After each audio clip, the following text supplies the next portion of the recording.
Hello students, अब बात करेंगे हम 11th क्लास के बच्चों के साथ। एक नया लेसन लाया हूँ मैं आपके लिए, जो जुडिशरी पे ही है। हम जो हमारा जनरल टॉपिक जो है दैट इज़ ए जुडिशरी, लेकिन इसके जो आगे सब टॉपिक्स हैं तो इनके लिए जो है वो एक टॉपिक लाया हूँ। बिफोर स्टार्टिंग जो है आज का ये जो है लेसन, तो कुछ हम इसके बैकग्राउंड पे थोड़ा सा वो जो है वो नज़र रखेंगे, थोड़ा सा उस पर बात करेंगे। जैसा कि एक जो है हमें अधिकार होते हैं कुछ चीज़ें, मतलब कुछ जो है हमारी ज़मीन है या हमारी कोई भी प्रॉपर्टी है, तो उसमें जाके कोई इस प्रॉपर्टी का जो है suppose this is a piece of land, ये हमारी ज़मीन है और ये ज़मीन पे आके इस पे अपना कब्ज़ा कर लेता है। मीन्स अपना कंट्रोल जो है वो ए पर्सन, आदमी जो है ए इज़ ए पर्सन, और वो उसके ऊपर अपना कंट्रोल कर लेता है। ये जो पीस ऑफ लैंड हमारी थी, या means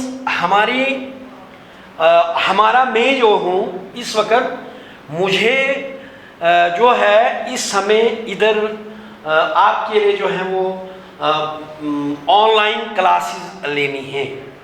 I am supposed not but I am directed by my higher authorities to deliver online lecture for you.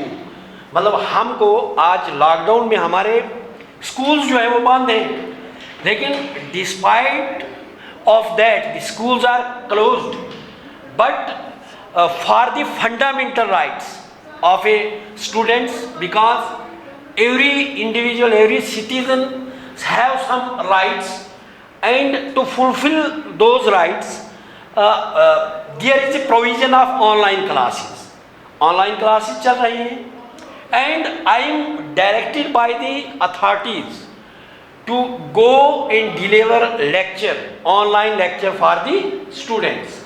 Suppose I will not deliver, मुझे ऑर्डर किया गया है और मैं ऑनलाइन लेक्चर नहीं देता हूँ, तो इसके लिए जो है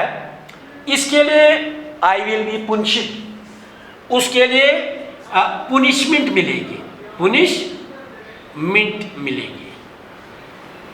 दूसरा ये है, या तो मेरी जगह पे आके कोई ऐसा बंदा आ जाता है कि वो भी शुरू हो जाता है यहाँ से, मीन्स उसके लिए भी पुनिशमेंट है। What is a legality? To confirm the legality there are some law implementing agencies, there are certain agencies which can frame the laws for all this.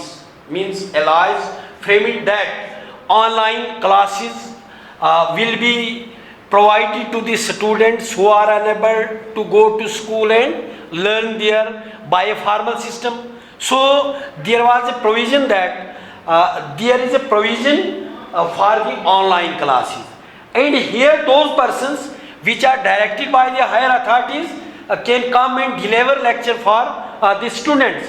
Suppose here a private person, a private individual who is not appointed, who is not authorized by the authorities can come and deliver the lecture by force, तो उसे हम क्या करेंगे? In the same way, कोई गलती से किसी office को आता है, कोई किसी का हड़प कर लेता है, कोई गलती से अपनी मर्जी से कहीं पे चला जाता है, तो उस सिलसिले में there is a provision of judiciary. Means judiciary is there which is meant for the persons who are violating the laws, who are violating the norms and rules framed by the legislature, framed by the this agency and implemented by the implementing agencies. If that is violated by the person, so that person is punished accordingly by the judiciary, और sometime कहीं बेगुनाह जो है, a person who has done nothing, who has committed no violation of law, उसने violet नहीं किया होता है, but till then he was arrested.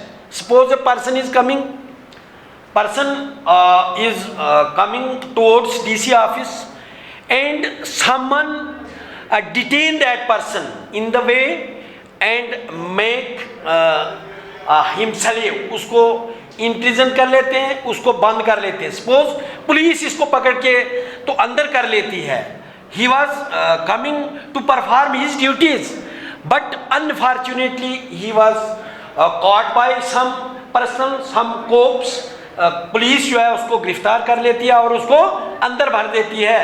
तो इस सिलसिले में भी suppose nothing is committed by A individual, but despite of that he is imprisoned, he is detained in a police custody. इसको पुलिस कस्टडी में ले लेती है और उसने कोई गलती नहीं की है, इसके बावजूद उसे अंदर भर दिया जाता है. तो means there is a provision of law for those individual कि कानून जो है, जो डिटेन करने वाली एजेंसी है, जो डिटेन करने वाला है, उसे ये प्रूव करवाती है और उसे ये इजाज़त देती है कि आपने जिस बंदे को डिटेन किया है, bring that individual before the court. वो इसलिए वो उसको देखती है कि क्यों इसके लिए प्रोविज़न है कि अगर कोई आदमी जो है कानून में इसी तरह से फंसा लिया जाता है, and there is a provision in our judiciary that legalities are conferred. Either the person has done legal or some illegal work. He has done legal this duty or illegal duty. Means in both the cases there is provision. Suppose there is nothing illegal, there is a provision of judiciary. If that person without violating any laws and norms can be detained by the police, detained by the department, there is a provision for that individual. And suppose someone is doing illegal things, someone is violating the rules, and that is punished accordingly as per the judiciary.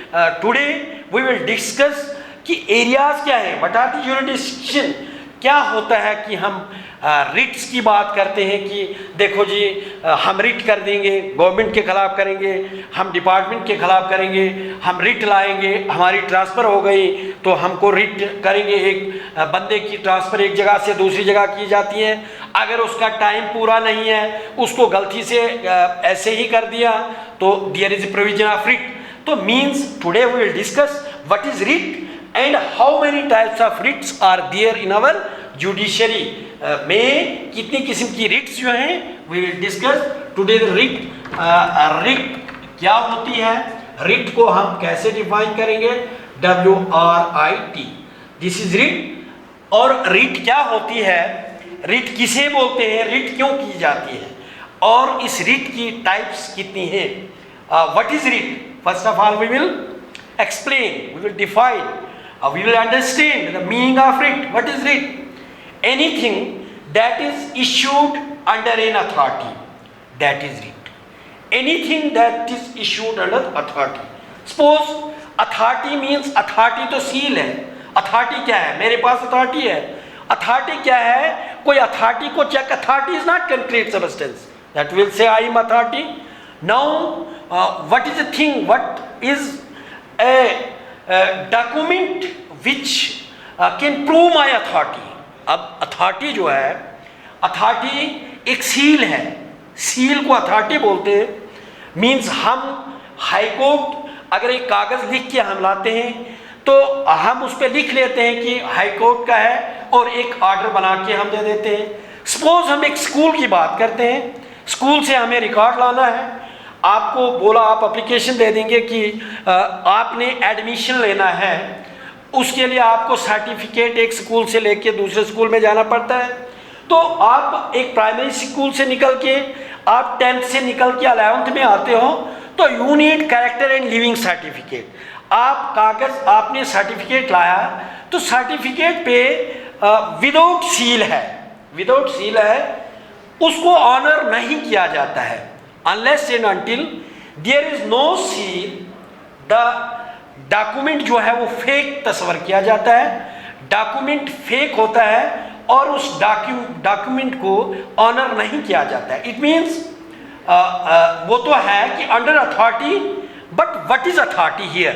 Suppose कागज लाया हमने और वो जो है headmaster of the school को, या हमने एक हमारा कोई सर्टिफिकेट स्टेट सब्जेक्ट है, डोमिसाइल्स है, तो जब तक हमें एक तहसीलदार लिख के देता है, हालांकि वही लिख के देता है, इस तहसीलदार जो है वो सर्टिफाई करता है कि he is resident of such place, he is citizen of India, मतलब unless and until there is no seal of that concerned authority, that document can not be honoured. उसको तभी ऑनर किया जाएगा once the seal is there, seal and signature is there. Means अगर signature नहीं हो, signature fraud भी चलेगा, means illegal भी कर सकता है, लेकिन वंस सील इज दिया। अब कोर्ट जो है, हाई कोर्ट, कोर्ट कोई भी है, whether it is supreme court, whether it is high court, it is district court और subordinate courts, the courts it the authority can be recognised by seal and signature. Means signature नहीं भी होगी और the seal can prove, can recognise its authority. तो means जब तक कोई authority हमारे पास एक सीधा कागज का टुकड़ा रिट लेके लाता है या कोई ऑर्डर ला के लाता है कि फलानी एज पर लॉ जो है he is appointed as by law, he is appointed as a teacher, उसे रीड किया हुआ था और उसका टीचर सिलेक्शन हो जाती है, एक सिंपल जज अपनी मोहर के साथ लिख के देता है कि दैट इज अथॉरिटी। अब हम किसी व्हाट इज रिट, रिट क्या है? कोई भी डॉक्यूमेंट आपका आ जाता है when anything that is issued under the authority that is called as writ, या इसको हम anything that is issued under authority, anything that is issued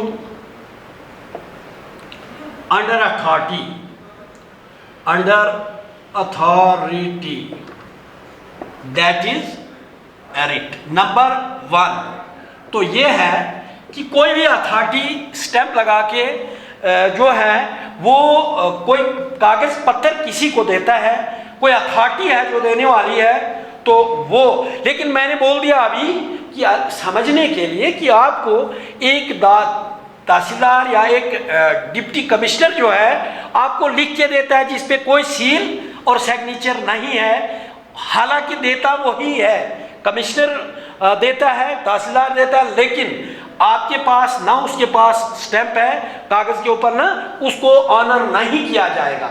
it means seal and signature can recognise the authority, उसको जो है seal और signature हो जाए। Next जो हो गया, a letter of law is issued by the court under it seal in official to act to do something is called as writ. Suppose दूसरा, मुझे जो है यहाँ से ट्रांसफ़र कर दिया जाता है, तो मुझे वो जो है लद्दाख के लिए भेज दिया जाता है।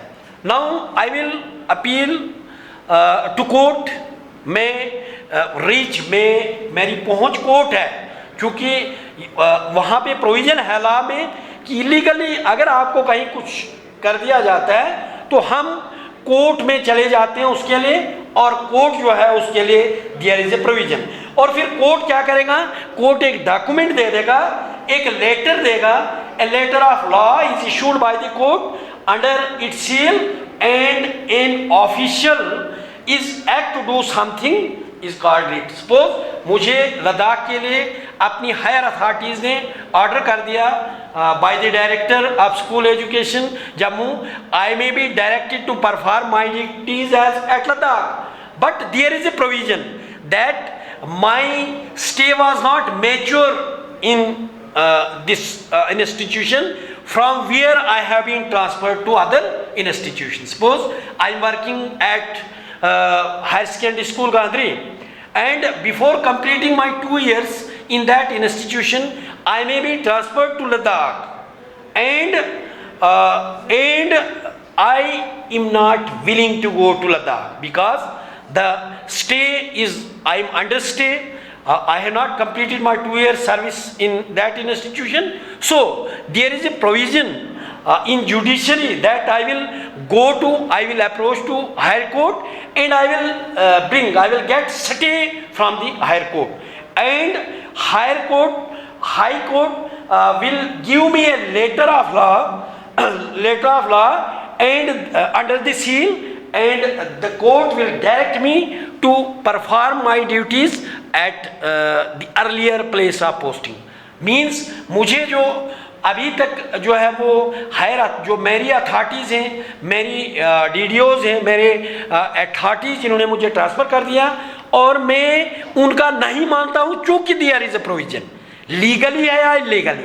लीगल तब होगा when the stay is matured, when I have completed 2 years of my service in that institution, and there is a provision after completing of 2 years of service, a official can be transferred from one place to another place.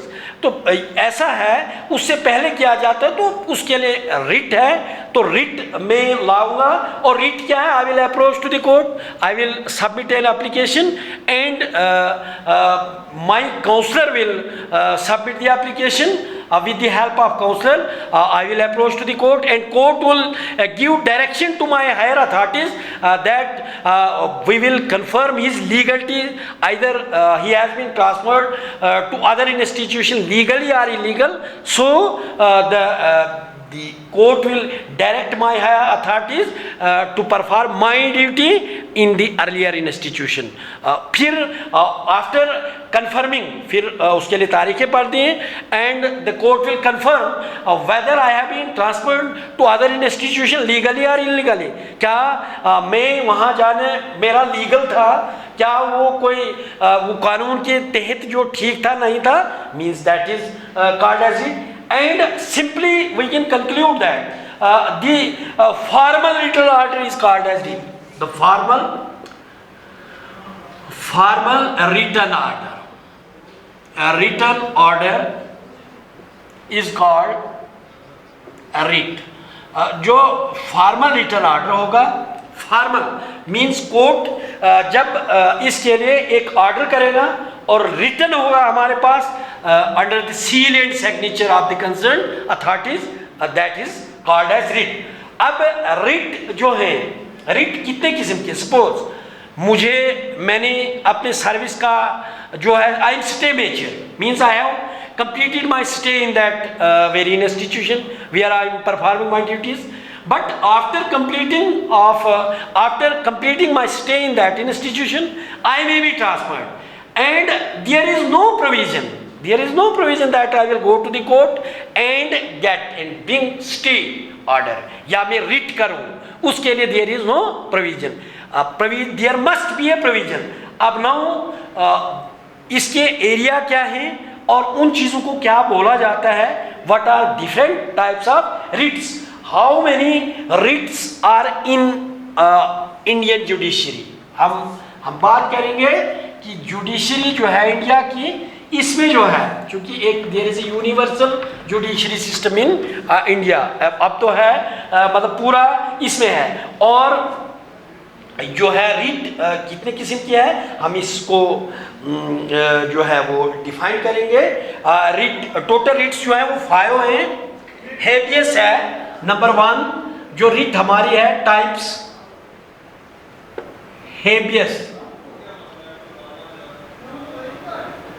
Habeas corpus number 1 writ हमारी जो है वो habeas corpus है. Next जो है mandamus है. Next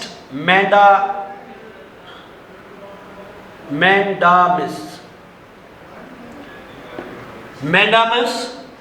third जो है प्रोहिबिशन. थर्ड जो है वो prohibition.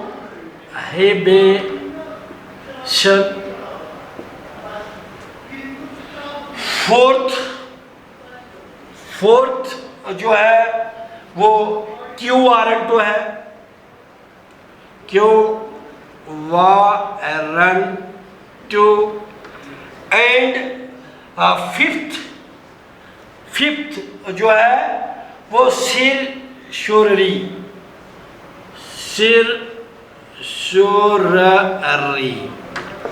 These are 5 types of writs in Indian judiciary। हमारी जहाँ तक इंडियन जुडिशरी का ताल्लुक है तो writs which is a formal written orders or anything that is issued under the authority that is called as writ।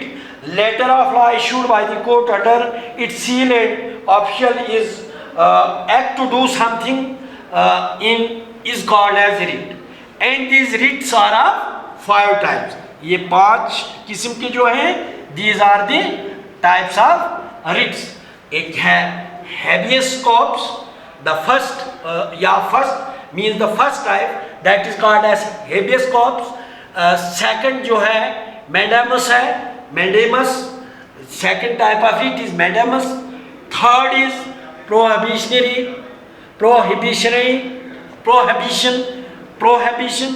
then comes quo warranto। चौथी हमारी जो है वो that is called as quo warranto। and the fourth one is a certiorari।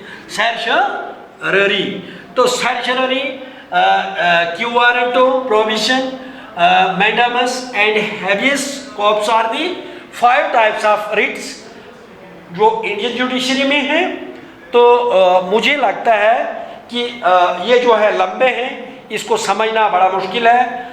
ये जो है अभी आप समझ गए होंगे कि व्हाट इज रिट किसे बोलते हैं और डिफरेंट टाइप्स ऑफ रिट्स कितनी हैं, रिट किसे कहा जाता है, ये आपने समझा होगा। और अब जो है हम इन रिट्स को 1 by 1 जो है वो एक्सप्लेन करेंगे। तो इसके आगे 2 पार्ट्स आएंगे। एक तो हम हैबियस एंड इसके 5 टाइप्स हैं, 5 में से 2 को एक पार्ट में हम ले लेंगे और रिमेनिंग 3 को दूसरे पार्ट में ले लेंगे। Means in 2 lessons, in 2 parts we will complete the types of writs। it is a basic and we must understand it properly। ये अच्छा है, आपका स्टार्टिंग है और आप ये समझ लेंगे इट मीन्स आधी वो जो है पॉलिटिकल साइंस आपको आ जाएगी, because this is a base for the other. आगे इससे वो जो बाकी क्या होता है, कैसे होते हैं, आर्टिकल कौन से हैं। हाँ, ये भी है कि जो रिट्स जो हैं बिफोर 1950 से पहले all the courts of all the high courts of this, पहले हम ये बोलेंगे कि ये जो रिट्स जो हैं कौन कौन से कॉम्पिटेंट है। कोई भी कोर्ट है जो रिट दे सकता है, कोई भी कोर्ट है। It depends upon the nature of the case. Case किस किस्म का है, छोटी सतह का है तो छोटी लेवल पे इसकी रिट ला सकते हैं हम। अगर बड़ा नेचर का है means for writ it is a fundamental when the violation of fundamental right is there, so there is a provision that will directly approach to the higher court। it is why हम कोई भी किसी की transfer होती है, कोई किसी को निकाल देता है, कोई ये वो, तो individual will go and appeal to the higher court, approach to the higher court. It means there is a provision when there is a violation of fundamental rights. There are so many fundamental rights, उनको हमने discuss किया हुआ है। And when there is a violation of this rights, there is a provision that individual can approach directly in the higher court. Otherwise there is A sequence that first of all we can not in first for the first time we can not go and approach to the higher court और supreme court. वहाँ पे एक sequence है, हमने पहले approach छोटे court में करना है, केस की नवैती को देख के, केस का नेचर देख के इतना जो है, फिर अपीलेट प्रोसेस है। एक केस एक कोर्ट जो है लवर सबॉर्डिनेट केसेस अगर गलत दिया, फिर डिस्ट्रिक्ट कोर्ट में जाएगा, डिस्ट्रिक्ट कोर्ट फिर हायर कोर्ट जाता है, फिर उससे सुप्रीम कोर्ट में जाएगा। There is a provision. लेकिन हम जो हैं इनको वो जो है इनको हम आगे पढ़ेंगे कि पहले 1950 से पहले ओनली हमारे 3 उस समय का Bombay, Calcutta and Madras, the high courts of high court of Madras, high court of Calcutta and high court of Bombay, जो 3 ही जो थे विच वर अथोराइज्ड टू गिव रिट्स। सिर्फ 3 कोर्ट ही ऐसे थे जो रिट दे सकते थे, जो रिट जहाँ से हम रिट ला सकते थे। लेकिन अब अंडर द आर्टिकल नंबर 32, अब 32 आर्टिकल जो है इसमें प्रोविजन है कि कोई भी कोर्ट जो है can issue the writs of all the types of these writs can issue any court of India। पहले जो थे वो सिर्फ 3 ही थे, लेकिन after 1950 under the article 32 all the courts of Indian courts, whether they are high court or the subordinate courts, all are authorized to give the writ, to issue the writ। तो this is enough for today. हम इसके आगे 2 parts में इनको complete करेंगे। तो thanks.